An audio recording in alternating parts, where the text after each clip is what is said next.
Bulletin में आप सभी का बहुत स्वागत है। आपके साथ मैं हूं नलिनी पांडे। सीधे बागपत लिए चलते हैं। सीएम योगी आदित्यनाथ सभा को संबोधित कर रहे हैं, सुनिए। बड़ौत की इस सभा, चुनावी सभा जो चुनाव के अंतिम दौर में होती आई थी, आज इस चुनावी सभा में यहां पर उपस्थित हैं राष्ट्रीय लोकदल के अध्यक्ष माननीय चौधरी जयंत जी,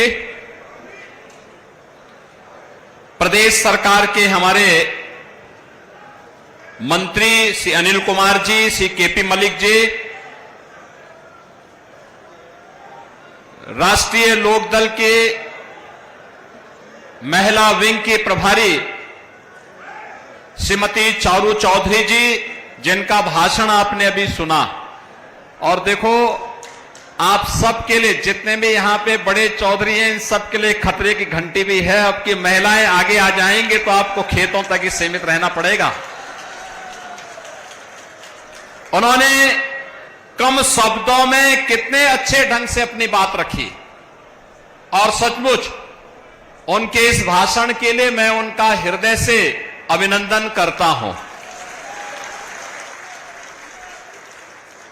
मंच पर उपस्थित भारतीय जनता पार्टी के जिला के अध्यक्ष श्री वेदपाल उपाध्याय जी, राष्ट्रीय लोकदल के जिला के अध्यक्ष रामपाल जी,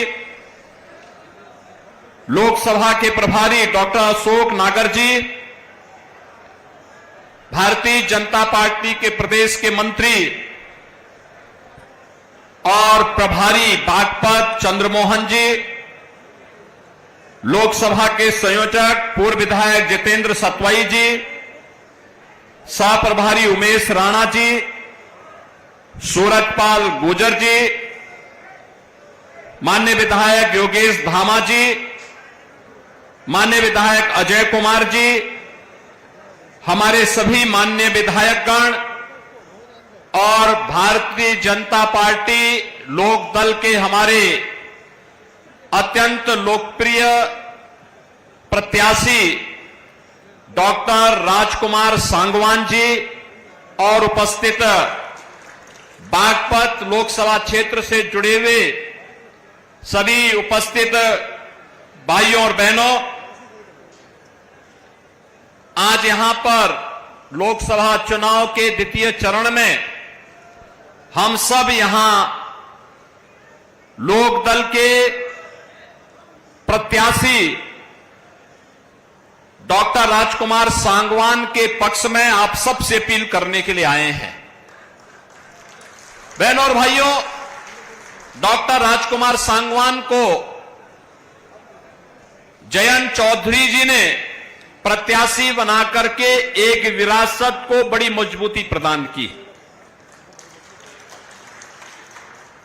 किसानों के मसीहा चौधरी चरण सिंह जी ने जिन मूल्यों और जिन आदर्शों के लिए राजनीति की थी, उन मूल्यों और आदर्शों के लिए पूरे समर्पित भाव के साथ पिछले 6 दशक से लगातार आपकी सेवा में तन से, मन से, मनसा वाचा कर्मणा लग करके उन्होंने जो कार्य किया था, जो उनका समर्पण था, आज उस समर्पण के कारण जयंत चौधरी जी ने उन्हें एनडीए के प्रत्याशी बना करके एक सामान्य कार्यकर्ता का सम्मान किया है, एक सामान्य किसान का सम्मान किया है।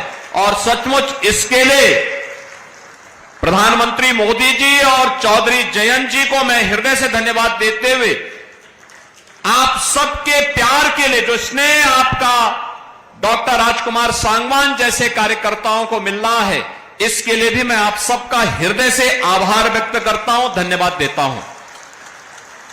बहनों और भाइयों, जब चौधरी साहब का नाम भारत रत्न के लिए आया, हम सबका हृदय गदगद हो गया, क्योंकि यह किसान का सम्मान था।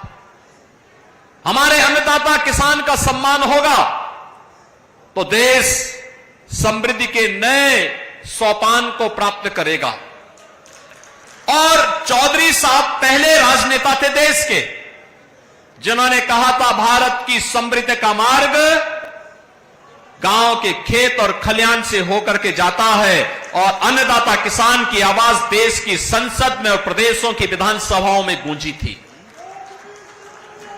और आज चौधरी साहब को भारत का सर्वोच्च नागरिक सम्मान देकर के प्रधानमंत्री मोदी जी ने किसान का सम्मान किया है, अन्नदाता किसान को मान्यता दी है। भारत की राजनीति में अब किसान को नजरअंदाज करके कोई राजनीति नहीं कर पाएगा, ये मोदी जी ने करके दिखाया है। और बहनों और भाइयों, इसीलिए चौधरी साहब की इस कर्म भूमि को मैं कोटि कोटि नमन करता हूं। बहनों और भाइयों, हम लोगों ने तो राजनीति में यही सीखा है कि अन्नदाता किसान को सम्मान मिलना चाहिए, अपने पूर्वजों के बताए हुए मार्ग का अनुसरण करके हमें कार्य करना चाहिए। और आज तो वैसे भी हनुमत जयंती है, हनुमत जयंती के अवसर पर खासतौर पर बागपत वासियों को तो और भी मैं बधाई देता हूं। आप तो हनुमान जी के साक्षात आदर्शों का पालन करते हैं। जो कार्य करना है सीधे धड़ल्ले से कर लो, कोई इधर उधर की लौंग लपेट नहीं।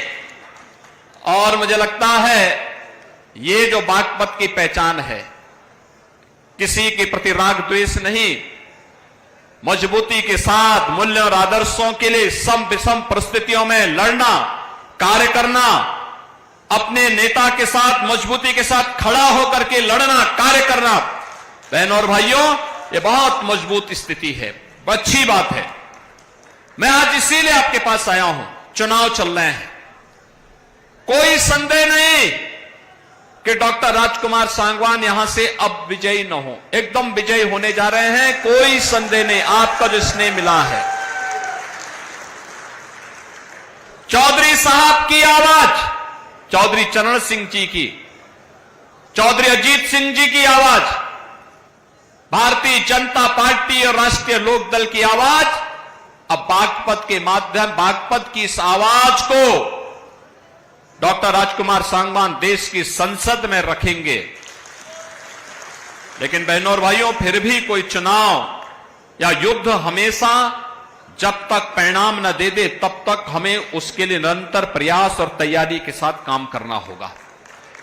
और आज मैं इसीलिए आपसे कहने के लिए आया हूं, एक तरफ भारतीय जनता पार्टी राष्ट्रीय लोकदल का गठबंधन है, दूसरी तरफ कांग्रेस, समाजवादी पार्टी और अलग अलग धड़ों में बटे हुए दल हैं जो अपने राज्यों में तो एक दूसरे के खिलाफ लड़ रहे हैं, लेकिन राष्ट्रीय स्तर पर मोदी जी को रोकने के लिए वे इंडी गठबंधन बना करके उनके द्वारा कहीं न कहीं बैरियर बनाने का प्रयास हो रहा है। आप देखो उनकी सोच ही क्या। जब कांग्रेस के घोषणा पत्र को आप देखते हैं, दो बातें उन घोषणा पत्र में नजर आती हैं। एक, कांग्रेस कहती है कि हम व्यक्तिगत कानून को लागू करके सरिया कानून को लागू करवा देंगे। इसका मतलब बाबा साहब भीमराव अंबेडकर के द्वारा बनाए गए संविधान के लिए ये लोग खतरा पैदा करना चाहते हैं, यानी देश के संविधान को एक खतरे में डालना चाहते हैं, तालिबानी शासन लागू करना चाहते हैं। क्या हम तालिबानी शासन को स्वीकार करेंगे? क्या यह देश तालिबानी शासन को स्वीकार करेगा? और दूसरी तरफ क्या कहते हैं? कांग्रेस का घोषणा पत्र कहता है हम एक झटके में गरीबी मिटा देंगे। और गरीबी कैसे मिटाएंगे? यानी आपकी संपत्ति को हड़प करके बेटी और माताओं के, बहनों के जो उनके गहने होंगे उनको ये लोग जब्त करवाने की साजिश रच रहे हैं। यानी देश को तो इन्होंने 60 दशक 6 दशक तक लूटा और अब कह रहे हैं कि हर संपत्ति पर ये लोग डकैती डाल करके उसको जबरदस्ती अपने कब्जे में ले लेंगे और फिर उसका बंदर बांट करेंगे। क्या आप स्वीकार करेंगे कांग्रेस की उसी चेष्टा को? बहनों और भाइयों, सही मायने में अगर आपने देखा है जो नारा दादी ने दिया वही आज तोती की तरह पोता भी वही रट रगाई बैठा हुआ है। गरीबी हटाएंगे। अरे कब गरीबी हटाएंगे? 65 वर्षों तक शासन करने का अवसर मिला, तब तो कुछ नहीं कर पाए। और आज जब सत्ता से बेदखल भारत की जनता जनार्दन ने कर दिया है, अब उनको फिर गरीबी हटाने की बात नजर आ रही है। बहनों और भाइयों, मैं इसीलिए कहने के लिए आया हूं, गरीबी सही मायने में किसी ने हटाई है और उसको हटाने का कार्य किया है। ये केवल आंकड़े नहीं, हकीकत है कि 25 करोड़ लोग गरीबी रेखा से उभरे हैं, शानदार जीवन जीने का काम कर रहे हैं और आज इसी का परिणाम है 80 करोड़ लोगों को राशन की सुविधा का लाभ 4 वर्ष से लगातार प्राप्त हो रहा है।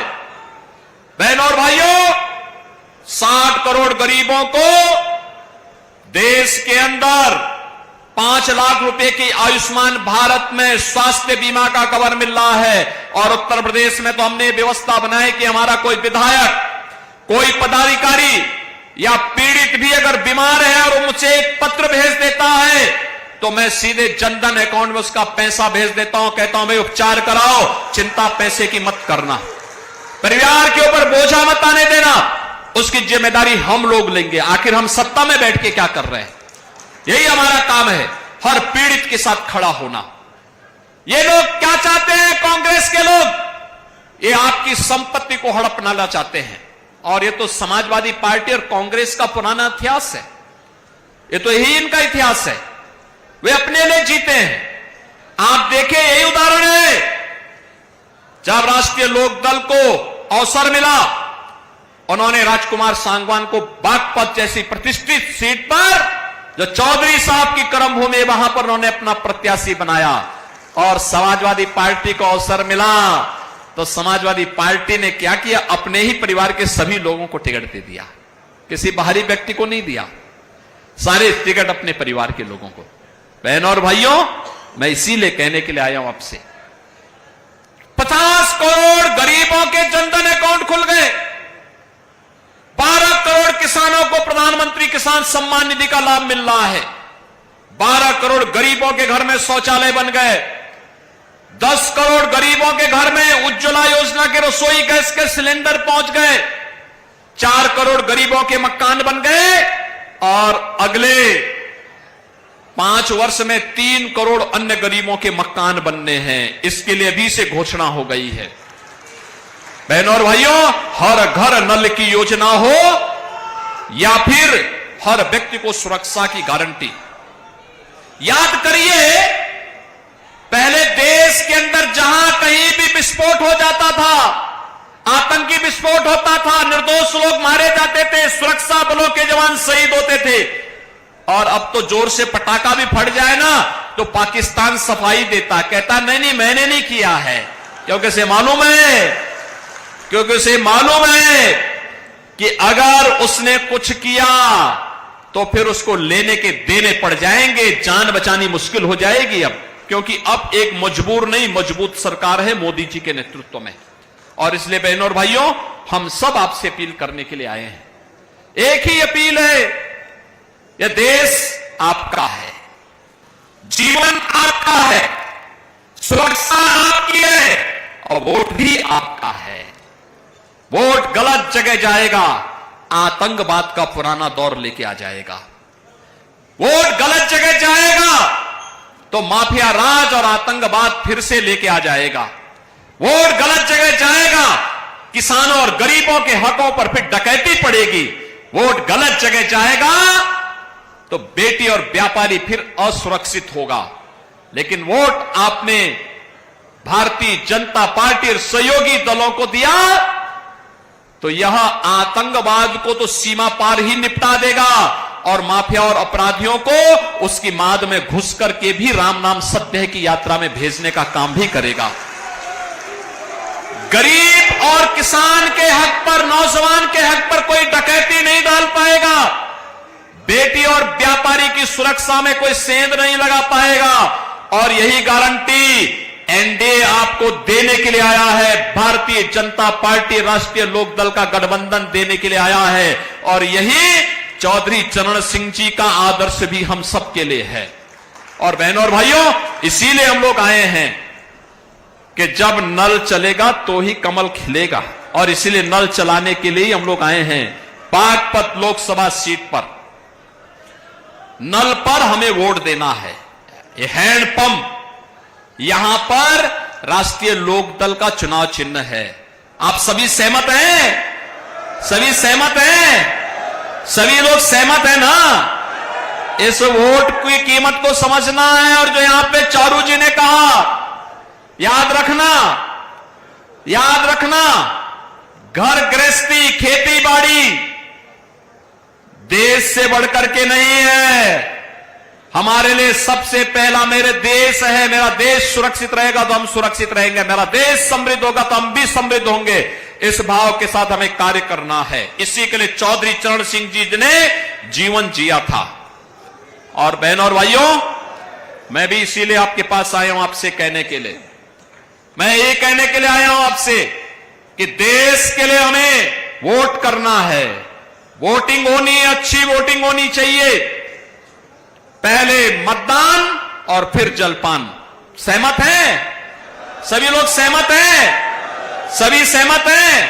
डॉक्टर राजकुमार सांगवान को भारी बहुमत से विजयी बनाएंगे। अब चुनाव प्रचार कल सायंकाल बंद हो जाना है 6 बजे।